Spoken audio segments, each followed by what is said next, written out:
Audience on the Duck Pond. Tuesday nights, 9 p.m. Eastern, live. Malliard.com. Malliard.com.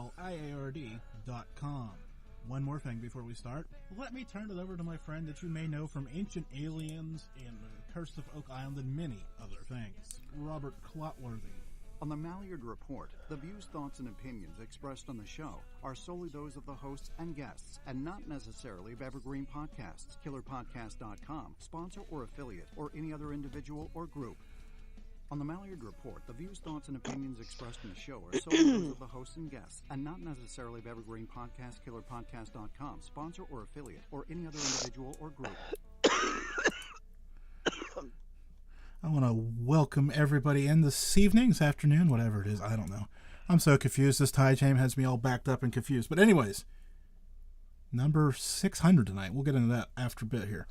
That's way down the road. Just pay attention. So, okay. Sarah the Wood Duck finds unique gifts and animal prints at sarahthewoodduck.com. Oh, wait. Gotta do that, apparently. Let's see. I gotta get that back up. Jeez.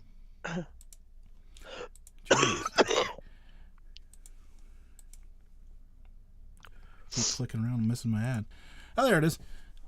Sarah's a PTSD survivor. Created a small business to share the beauty of nature with the world. Support Sarah in her mission today by visiting her at her website and purchasing one of her amazing gifts. sarahthewoodduck.com. Like I said, I want to welcome everybody in this evening.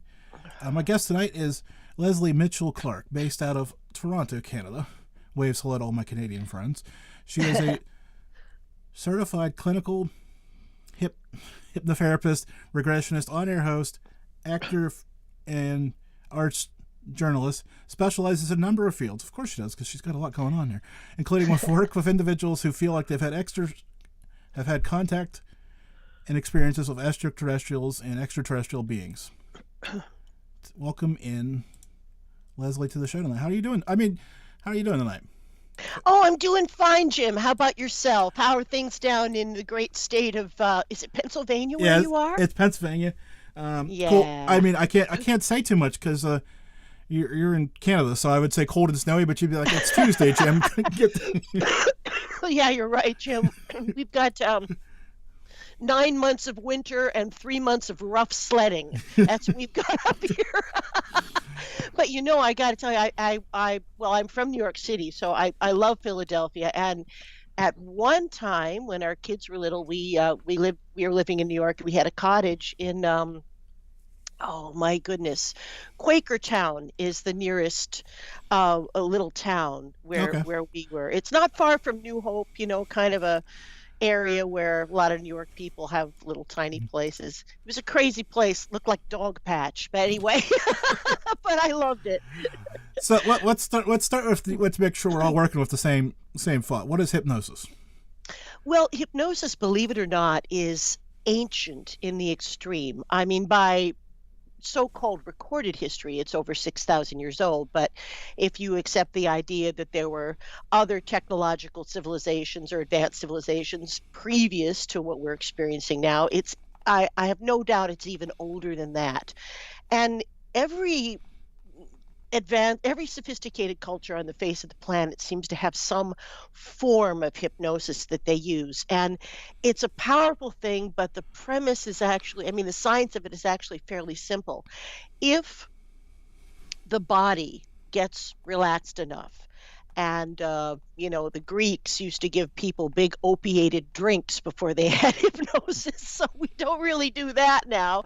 But if you can get the body relaxed enough, then that little, veil or curtain or whatever you want to call it that separates the conscious mind, the smallest part of us that we walk around with, and the subconscious mind, where all of our behaviors are formed, where our history is carried, the systems that run the body, all of that is happening in the subconscious mind. So if we can get to the subconscious mind, then we can instigate new behaviors that someone wants to adopt, and we can also disrupt old negative behaviors, because the mind is actually plastic. It's nothing like what we were, taught in school years ago, that it was in a static state. It's not like that at all. So hypnosis is a tool that allows us to get the body relaxed and inducted into the alpha state. That's where we want people, not awake but not asleep. Not in the delta state, not asleep. So we try to keep you in alpha. And by doing that, we can speak to the subconscious mind. And as I mentioned, that's also where our, excuse me, where our memories are kept. So if I am doing any kind of regression work, even if it's regression within, this current lifetime, it's necessary for me to get the body into a fairly deep state of relaxation. I guess what you could say is that I'm an expert in the language of the subconscious. And if you were having a session, excuse me, Jim, if you were having a session, one thing you might notice is that I'm pretty much always speaking in the present tense. And that's simply because the subconscious mind doesn't understand linear time. And I think that's because linear time is a construct and it's not real.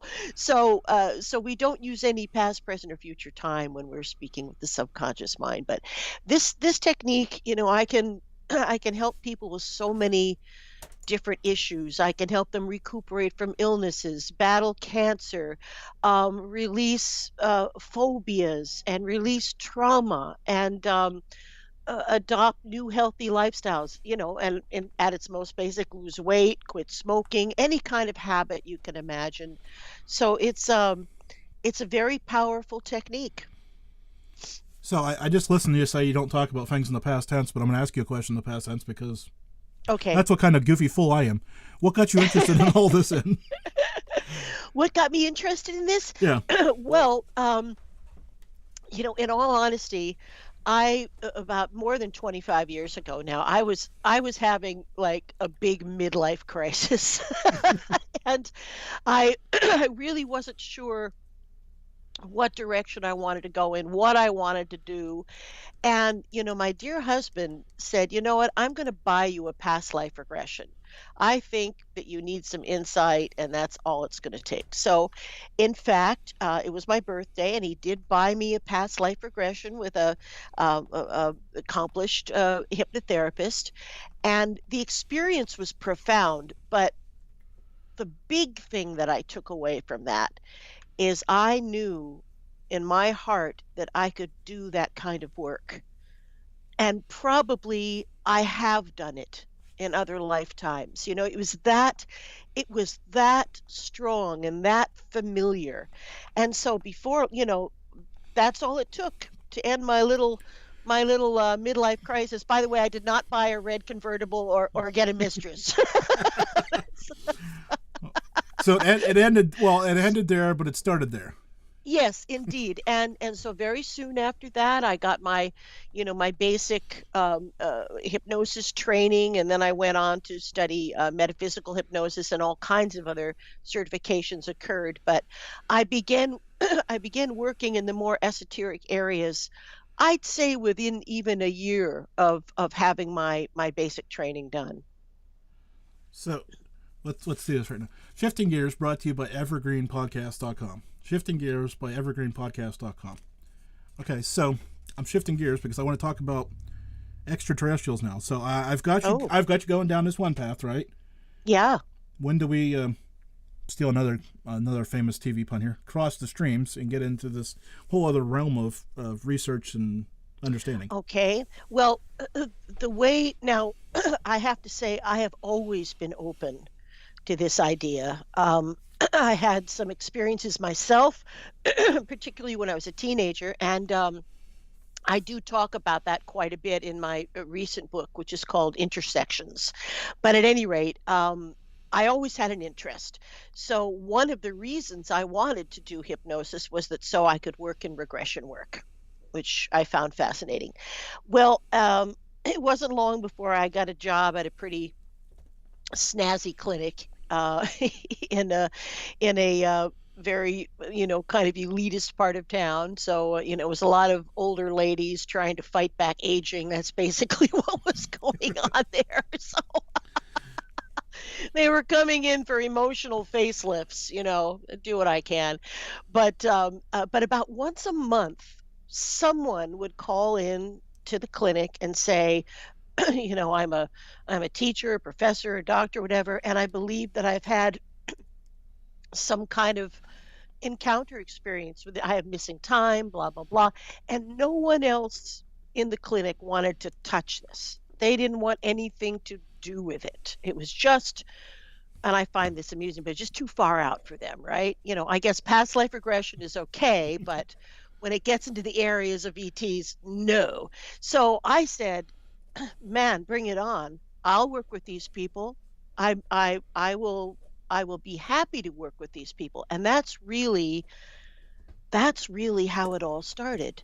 And it wasn't long before I was working in conjunction with MUFON as part of Kathleen Martin's experiencer research program, and I was involved with that for 10 years. And I also worked with um, Dr. Edgar Mitchell's free experiencers, and seeing people uh, who were making, reports of encounters and who wanted to have hypnosis.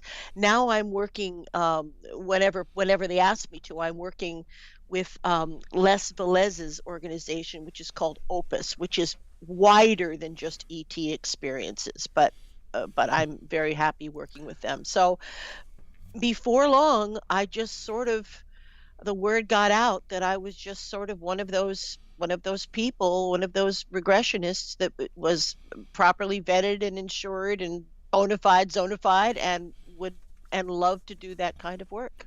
So, I guess I jumped the gun. Well, this question kind of falls into this, but because I want to go back to something you said, but I'm going to ask this question first. So there's a Okay. follow-up for the follow-up based. Anyways, this is where doing an interview gets fun because you're trying to keep. I've got live chat with questions and my questions, and anyways, first world problems, Jim. Keep it together.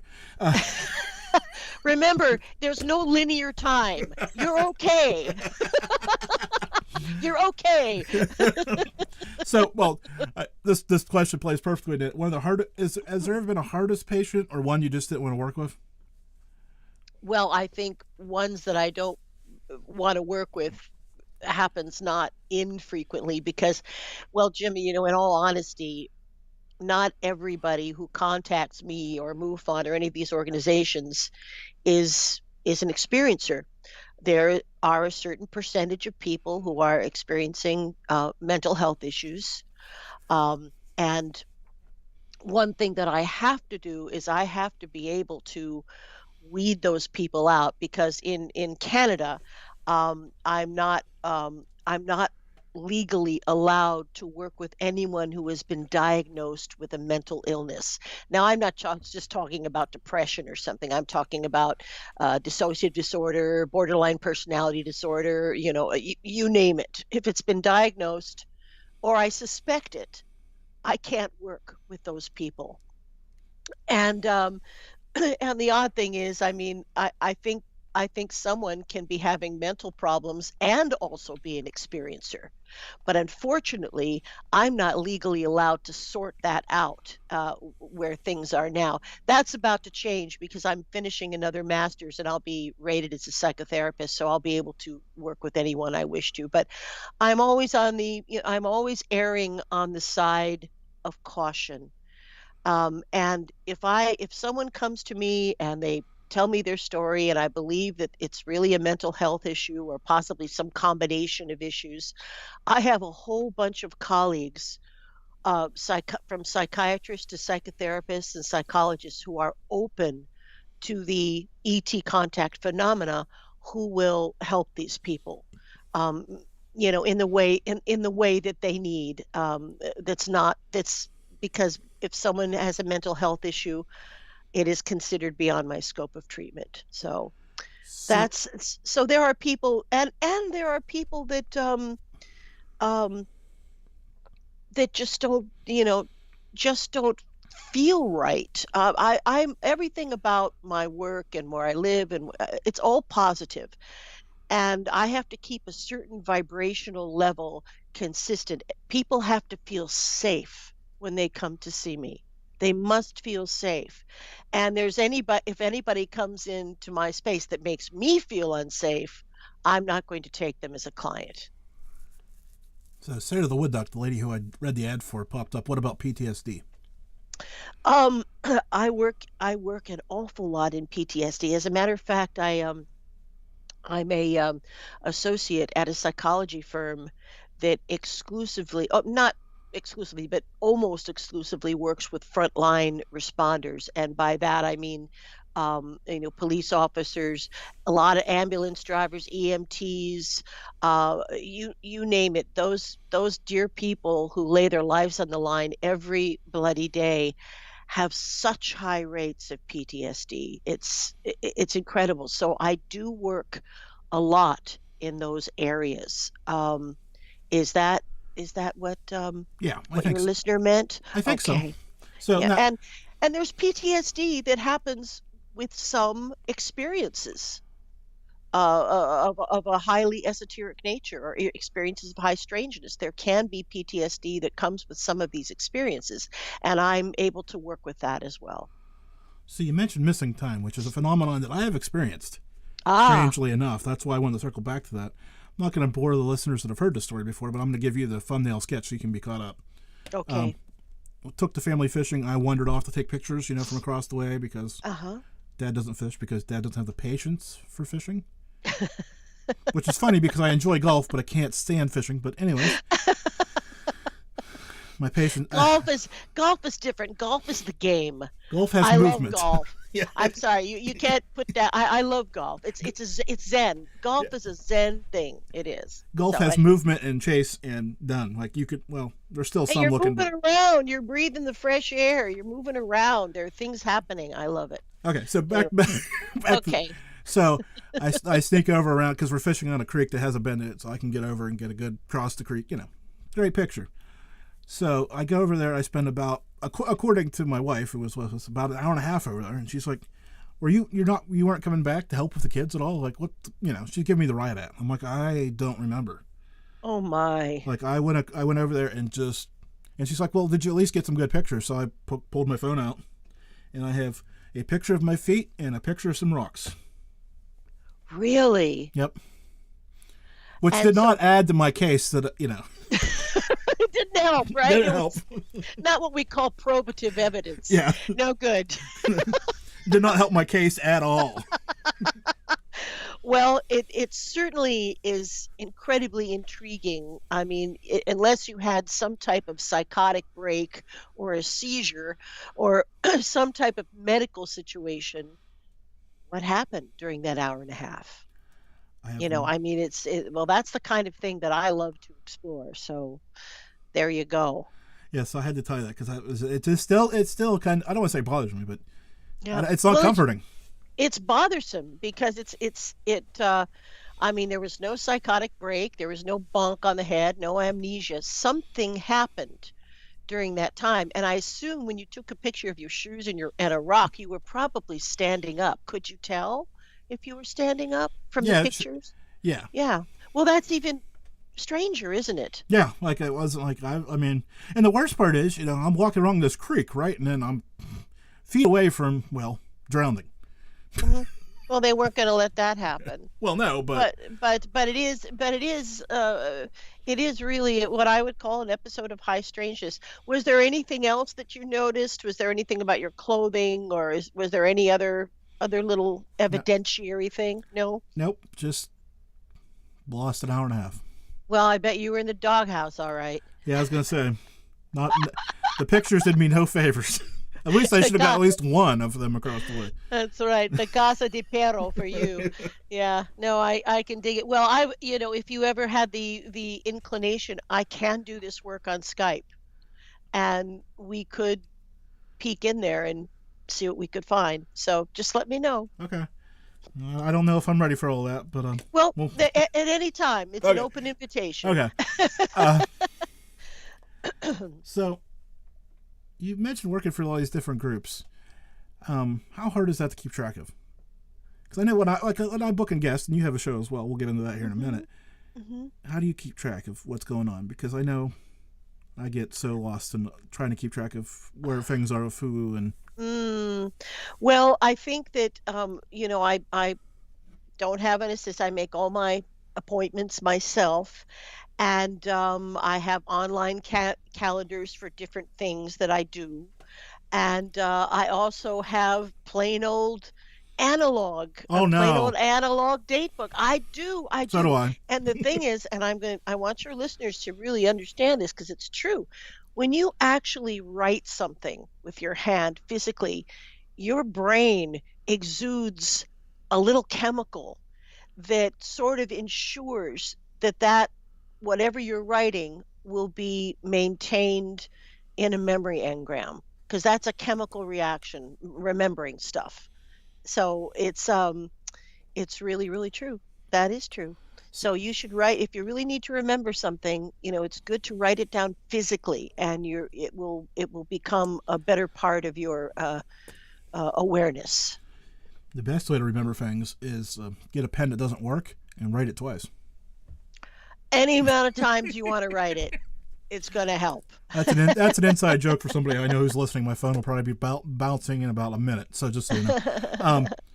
So you mentioned the book and I mentioned the show. Why don't you, before we get, because we've got a whole bunch of UFO very specific questions that people want to ask you, which is great. Ask away. But I want to make sure we get you promoted because I know if I don't right now, take advantage of this few minutes to get it done, we'll be at the end of the show and I'll be like, hey, you've got a website. See you later. Okay. Okay, Jim. Well, I will tell you, I would love to hear from your listening audience. I am always available by email at Lesley, Lesley, at lightworkhypnosis.com. And that's all one word, lightworkhypnosis.com. And even if you just want to run something by me or share something, I always will get back. It might take me a couple of days, but I always get back to everyone who reaches out. So I love that. Now you can also find me on Facebook, either as Lesley Mitchell-Clarke or Lightwork Hypnosis. And also there's a Facebook page for my little radio show, and it's 12th year, and that is Our Contact TV on Facebook. So, and let's see. So the new book is called Intersections: A True Story of Extraterrestrial Contact, and it is released on the Promethea Press label, and it's available on Amazon.com, Amazon.ca, wherever you Amazon, the book is available. Even in the Amazon. I was going to say, I selfishly didn't realize that until somebody sent me from a link from Canada. And it was Amazon.ca, and I went, what's that all about? And I know. It probably is. Well, it is actually another country. And you know us. We're sort of like the nice family above the biker bar. That's kind of. So I'm gonna tell myself right now. I love Canadians, and so. You're not that far. I'm not. It would take me 9 hours. That's all to get to you. So there's great. Okay, so obviously hockey, maple syrup, right? And the last week or so, I've got into the red-green show. Oh, it's funny, isn't it? It is. Oh hilarious. Man, we've got a lot of funny TV. Remember, this is like ground zero for some of the finest Canadians and comedy writers that have ever lived.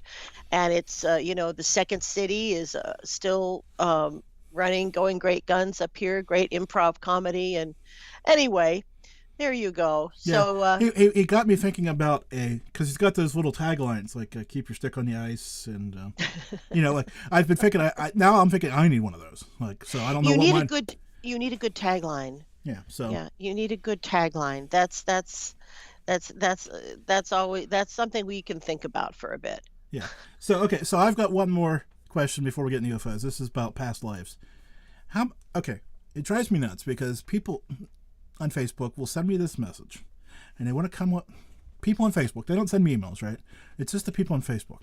And I'm discriminating against them at this point because they're just the ones that have this great story about their past life, and they were either Cleopatra, Marilyn Monroe. It's all these women, by the way. Yeah. No one's ever Caesar or. If I had $1 for every time somebody said, I was Marilyn Monroe in a past life, my studio would look a lot better than it does right now. Ah, well, in all the years I've been doing this, Jim, do you know how many people have claimed to be famous characters from history? More than I care. Like I said, if you had $1 for each one No, of them, no, you'd be surprised. Actually, none. really, I'll have to start Yeah, forwarding them to you. I think the people who are seriously pursuing this, um, I don't know. It's that's just I never seem to come up with anybody who was, you know, who was really famous in some way. But that being said, if your listeners are interested, you can go on YouTube and there was a show produced by the CBC. That's like our government like the BBC, the CBC, and it's called Past Life Investigation. And my teacher, my great teacher and mentor, Georgina Cannon, she did all of the inductions and all of the regression work for this television show. So the idea is they were looking for regressions where they could find some type of corroborating evidence, if you will, right? So I don't know how many processes she went through, many, like, 30, 40 regression processes. And out of that, maybe they thought 15 were okay. And then out of that, I believe they picked only 4 for this actual program. But the 4 cases that they explored they did find supporting evidence. So it's called Past Life Investigation, and it's on YouTube, and it was something produced by the CBC. Oh wow, 20 years ago, maybe longer, but it's still valid. So this is a UFO question that I had scribbled on my sheet from one of my listeners.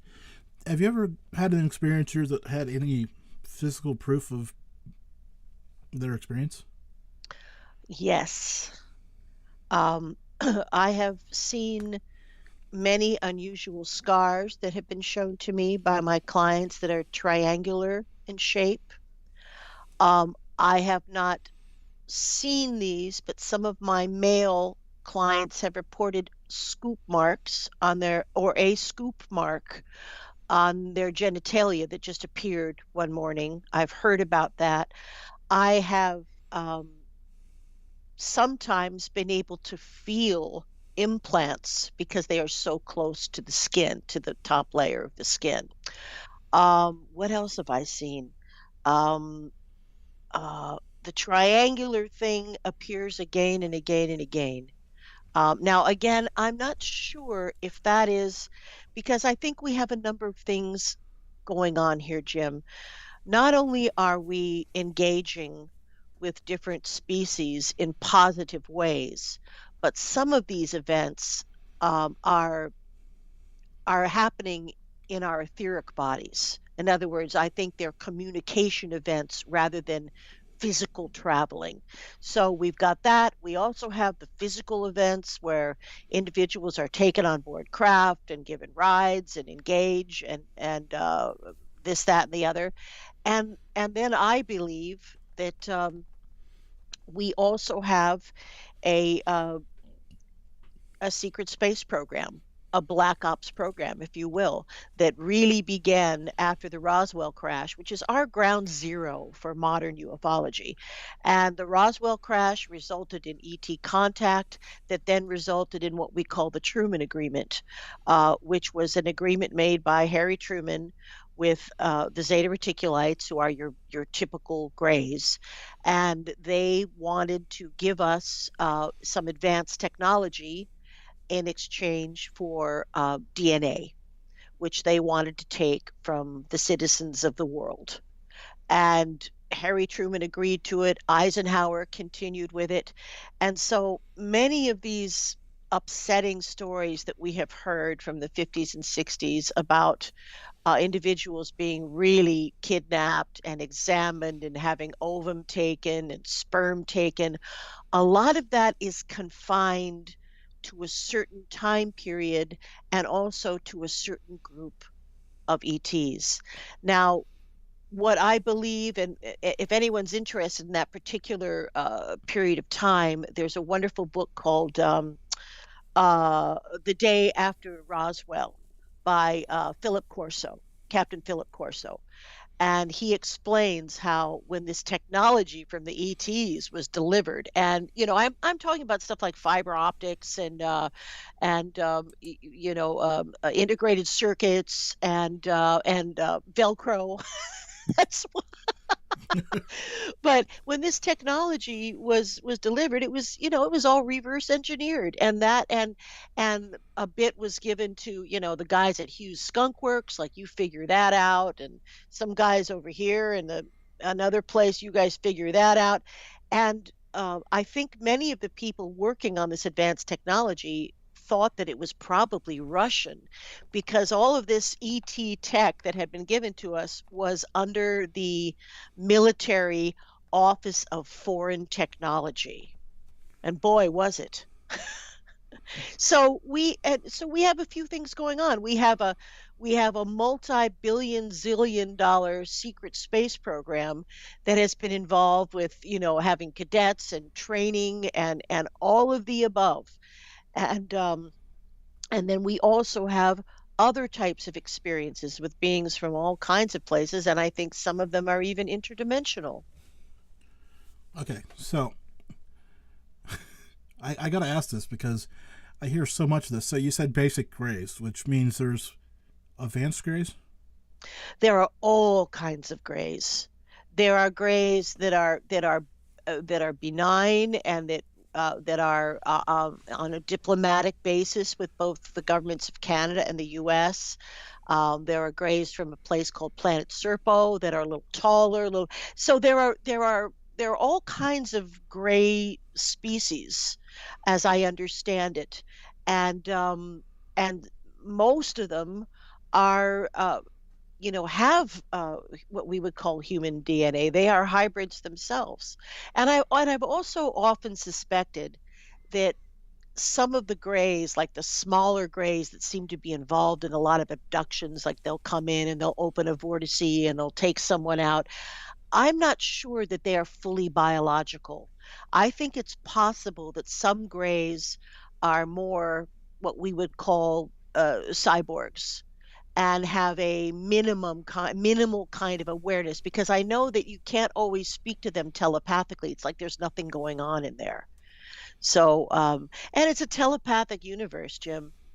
It is a telepathic universe. The vast majority of the beings that people encounter do not need to physically speak. A lot of the times they can, but they don't need to. They are operating at the speed of thought. Which is scary because I don't operate at the speed of sound. So, um, is okay. Another fun question here: is everything gray, or is there? I think I've heard blues and greens and.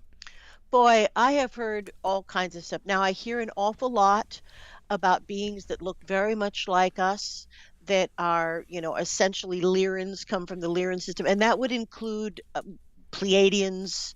I've heard about the Nordics, who are very much like Pleiadians. In fact, they're probably related, but they usually have white hair and blue eyes. I have heard about insectoids that are benevolent and loving. I'm serious, man. I am totally serious. There are beings that have evolved out of different strains of biology that are soulful and loving. So I've heard about reptilians. Some are wonderful. Some can be aggressive. In fact, if we do talk further about the secret space program, and the fact that we have had embedded troops on Mars and the Moon and other places since the 50s. And I know that Captain Randy Kramer is one of the gentlemen that will talk about this and his experiences. But some of what they did on Mars and was battle subterranean reptilians. That's a lot to process. I mean, It is. I'm, Imagine hearing it. I mean, imagine, I have learned to be completely composed no matter what anyone says. you're doing a lot better than me because I mean, I've been doing this show for 11 years like you, and I've been in the paranormal for longer than that, and some of this still just doesn't. I mean, I've heard it all before, but it's still like when you say Mars, right? Mm-hmm. Like that's so Well, far away in my mind. Well, Jim, you have to accept, in a sense, and this is a hard thing and I'm an American. It's, I live in Canada, and I'm a Canadian citizen, but I'm an American. I'm a New Yorker, and it's a very hard thing, even now, for me to accept that my government lies. Oh, well, I accept that And 100%. so, this is, you have to, there has to be a little willing suspension of disbelief. Once you accept that we have not been told the truth, then anything becomes possible. And it's in Canada, it is exactly the same. For instance, I don't know if you ever had the late Paul Hellyer on your show. Maybe you did. He was so lovely. I did not. Disappointed to say that, but bless he was his a good heart. guy.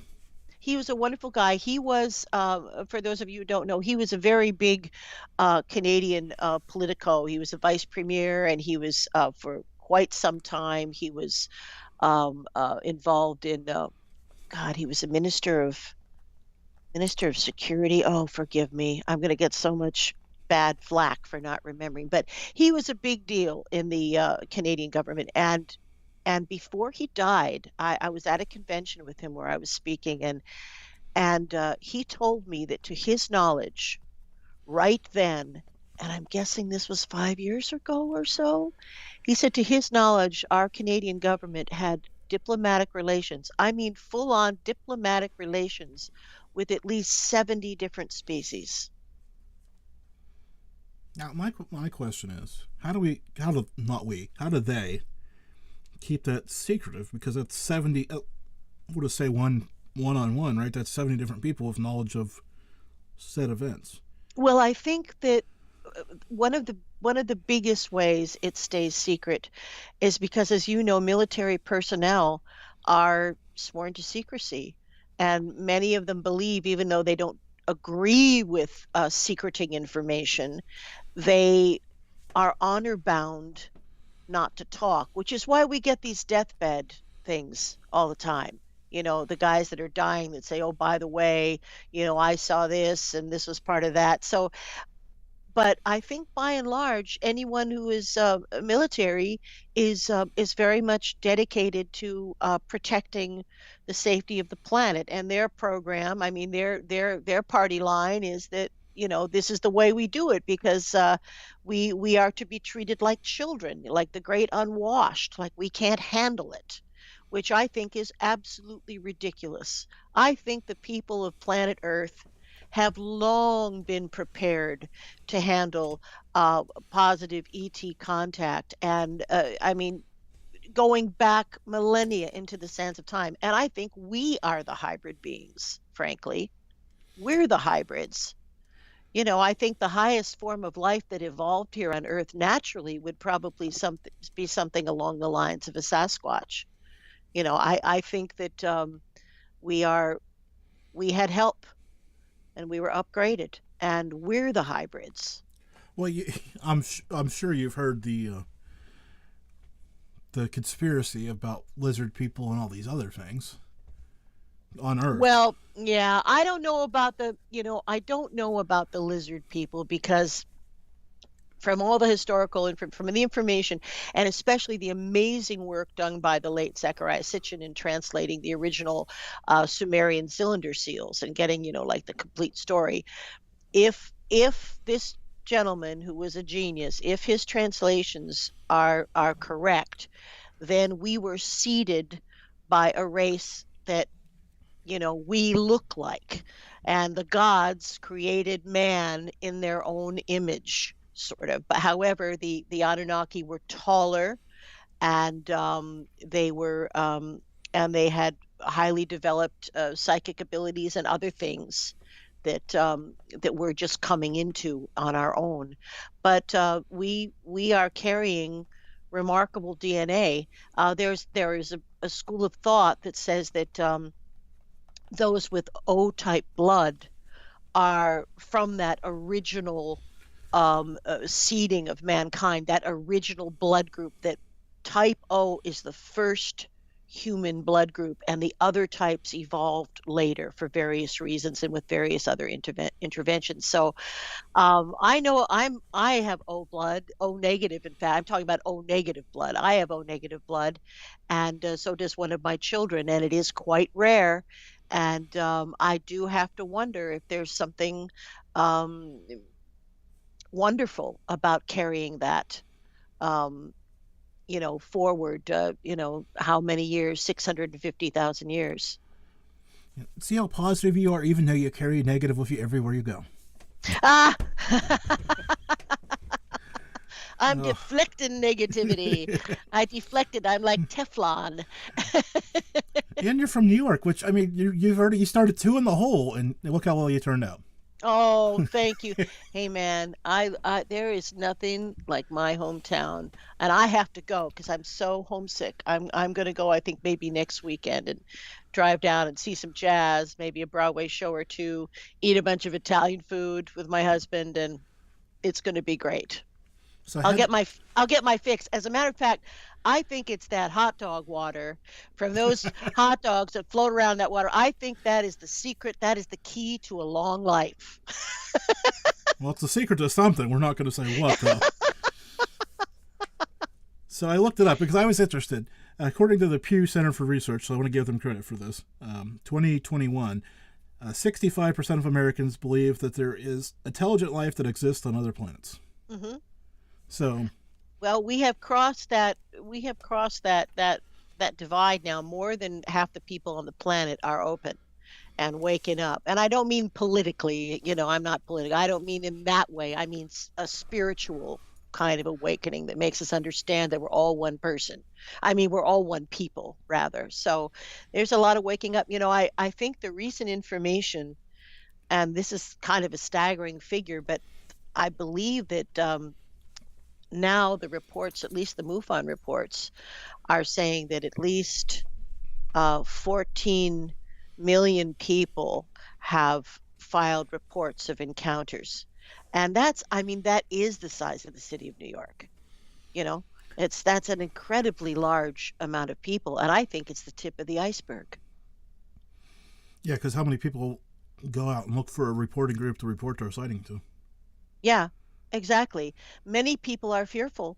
And one of the things I want to say, the message that I want to get across, I guess, about why I do what I do is it's not just about curiosity or material for books or any of that kind of stuff.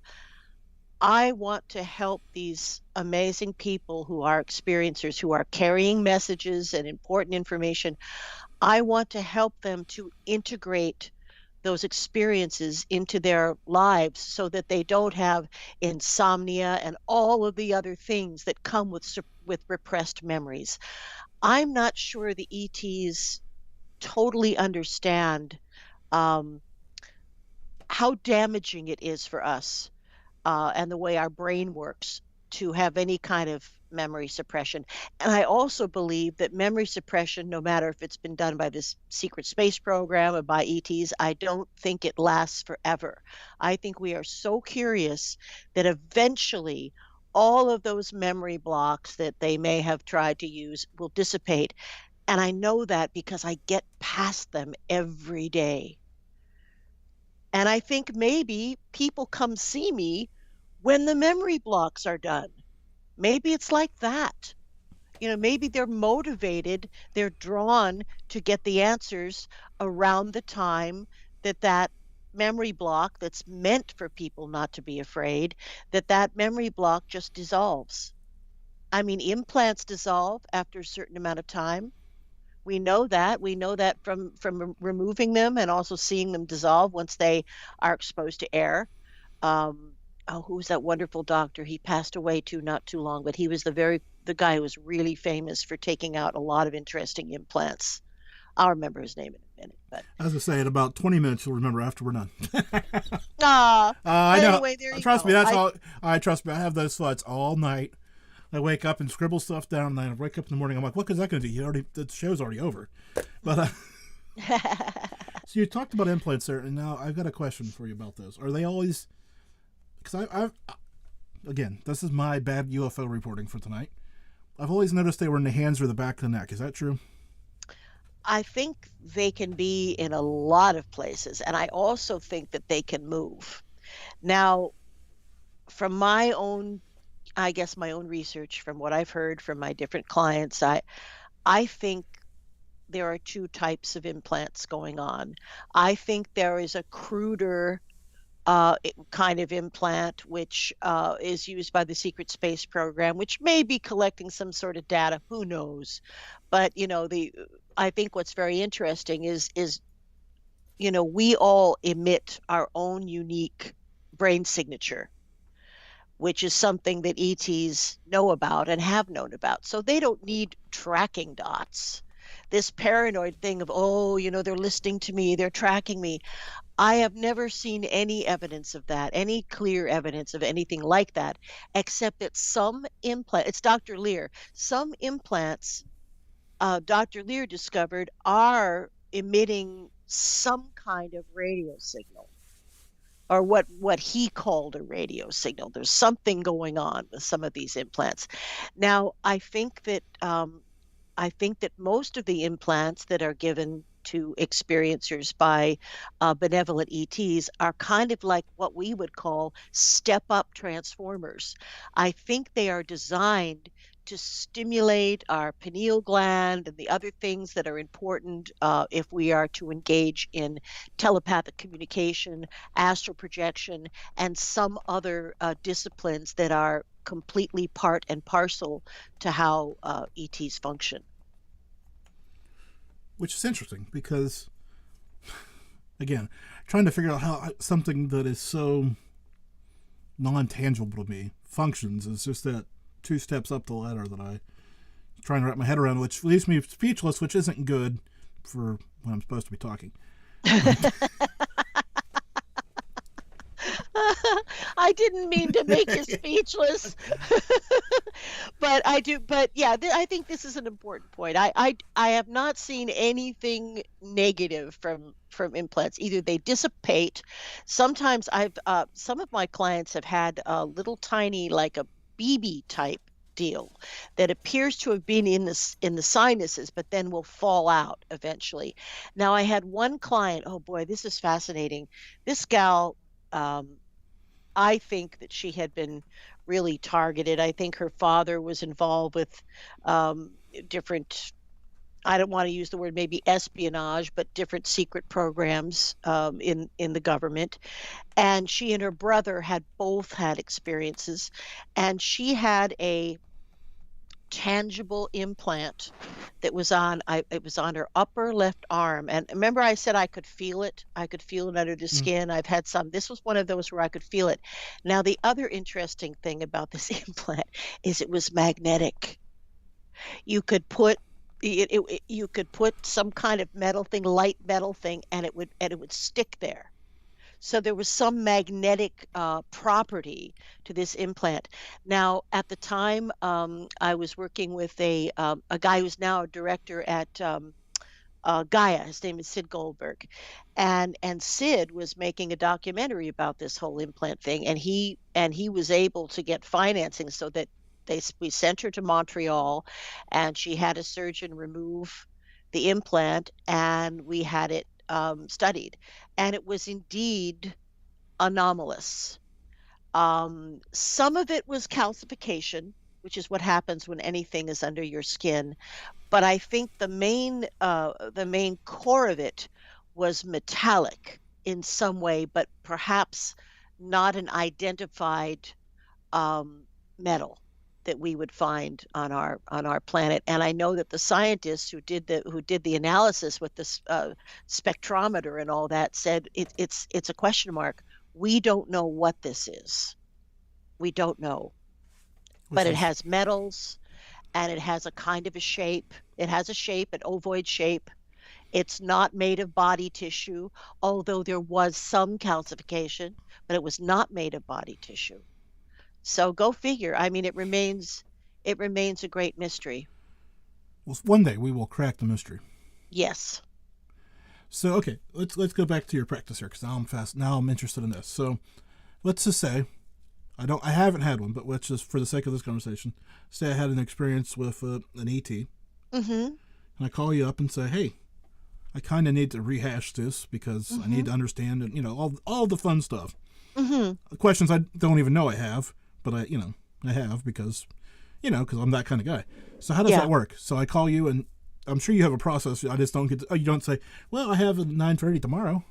No, not at all. It's like I said, I do if it's possible to meet with the person before we do a session, I will do that. But with everything we went through with COVID and what have you, that's not as common as it was. But I always have at least one in-depth an intake, I will call it. And I ask people about their history and their health but above all, I listen. And if I feel that the experience is legitimate and should be explored, I will express that to that person, and I'll let them think about it. And then a certain percentage of those people will come back to me having decided to have the regression. Sometimes people just want to tell their story, but they're still too fearful to explore further, if you know what I mean. Oh, trust me, I've heard that before. Yeah. Yeah, sometimes they don't, but I do my best. Once I've really honed in and I know what's going on with that person, I do my absolute best to make them feel safe and comfortable. And they can either come see me at my treatment space, or I can work on Zoom. And I didn't think it was possible, but I got to tell you, it is. I do it all the time, not by choice, but because it was born out of necessity during COVID. But it also allows me to work with people in any location, right? Yeah, as I said, that definitely bad pun, open things up for you. Absolutely opens things up. It allows me to reach more people and help more people. Because remember, a lot of the times, Jim, when experiencers come to me, especially lifelong experiencers, which most people are. In fact, I don't believe there is anything but lifelong experiencers, but that's another conversation. But these people have sometimes, I mean, they've really been victimized they've been through medical tests and MRIs, and maybe they've been through, psychiatric processes and medications. And very often they will have, some kind of a chronic thing going like IBS, and they don't sleep, and they have terrible nightmares. They're afraid to go to sleep. They sometimes are very agoraphobic or antisocial. So I am sometimes in mental health care the last chance Texaco, if you know what I mean. They've exhausted all other medical interventions, but still the issues persist. And maybe they've even been to a psychiatrist who says, "Well, you're not mentally ill. I'm not sure what's going on, but you're not mentally ill." So this is often where somebody is at who comes to me. And I can also say that the majority of my clients, I do get some younger ones, but the majority of my clients are in midlife. So there seems to be a point of reckoning that I was talking about before, where maybe certain memories start to pop through. And, but that seems to happen more commonly in midlife. Maybe it's because many of us are so busy with our families and careers in our 20s and 30s. I'm not sure why it is, but I do think it's part of the maturation process and part of being ready to accept the people that they are, and the unique people that they are. So I referenced earlier, I've been doing this shows for years, and tonight's number 600. Set this up the long way by saying, normally when I talk to an experiencer, they are either down one path, right? They're either ghosts or Bigfoot or aliens. But On the other hand, there's the trifecta people, right, who've had all 3 experiences. I have yet to find somebody with 2 out of the 3. Uh-huh. But there's a bunch of people with 3 out of 3 or 1 out of 3. I couldn't agree more. In fact, if you were to ask me, Jim, what is the great commonality that experiencers share? Because I got to tell you, it's all kinds of people from all kinds of cultures and religious backgrounds are having these experiences. It is certainly not confined to any one type of person. Different educational levels. I've got some people who are highly functional, who are like judges and attorneys and doctors, and I have some people who can hardly get by on public assistance. So it's a wide gamut, but the one thing that they all share is psychic ability. And I think, again, we come back to the issue of communication. Now, I will compare it, say you're Jane Goodall and you're in the middle of Africa and you've discovered a new type of ape or bipedal being. And maybe 4 of those bipedal beings have an epiglottis and can form words. Now, wouldn't you spend your time working with the beings that could communicate? And I think that is what's happening. This is all about communication and the speed of thought. And some people we all have psychic ability to a certain extent, but it's like musical ability. It travels in families, it travels in genetic lines. And I believe that is the commonality, and that is what the ETs, most of them, are looking for, beings with whom they can communicate. I think that's all. I think that, well, let's just pull this back a second. I think that's who we're all looking for. Yeah. Human-wise, I mean, at the rudimentary Yes. level, we're all looking for people to communicate with. Yes, that is a soul desire. And we are in the same, with these beings that visit us, we're in their soul group. They're feeling some sense of responsibility for us. And yet I think they want to still see us do it ourselves. So guess what, citizens of the world? We have to put on our big boy pants and big girl pants and realize that we are all one. We have to eradicate hunger. We have to feed the people. We have to feed the people of the world, and we have to stop blowing each other up. Facts. That's it. So, last fun question. I got one more serious question, and then one fun question. And we've got about 2 minutes, so Okay. just be aware. Are there aliens who guard and protect certain people? I believe so, because I believe a large percentage of human beings are actually working and sharing and communicating with beings, and they live a kind of a double life where they function as humans in their straight world, and then in the night they're either taken or they astral project. So yes. And this is the fun question. Favorite breakfast? My favorite breakfast? Yes, that's what I'm talking I about. love the full English breakfast, or I call it the ugly Canadian breakfast. So it's some couple eggs scrambled, some bacon, some rye toast, home fries, maybe a couple of pancakes. I hate. This question came from a listener months ago, and I've been asking it for months, and I don't know why, because all it does is make me hungry. I know, and now I'm starving, and it's 10 at night for me, for God's sake, and I for understand. you. Yes, I know. We shouldn't be eating. I know. I'll finish this glass of water and pretend it was pancake syrup, and we'll call I'm it going good. to do the same thing. You can't see it, but I have a giant thing of water here too, designed to help with this very problem. So, Well, Lesley, I appreciate you tonight, and be safe out there. thank you, Jim. It has been a joy to talk with you, and I would love to come back anytime. You just give me a shout. Sounds good. All right, man.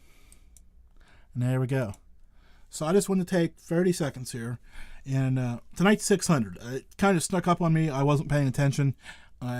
Germantown Runner will tell you this. I really, truly don't pay attention to those numbers at all. So I just want to take a minute and thank everybody for tuning in through the last 11, 12 years, whatever it is. So, yeah, it's just been a wild ride, and we'll keep after it. So I'm humbled to be here still. So we're just going to keep going. It's the Malliard Report. Yeah, the Malliard Report. Hey, I want to thank you for joining us. It's been a good show tonight. I hope you enjoyed it. Take a few moments, subscribe, share, all the fun stuff. You know how to do it. I don't have to tell you. Just be ready for next week. It'll be sooner than you think. That others don't want.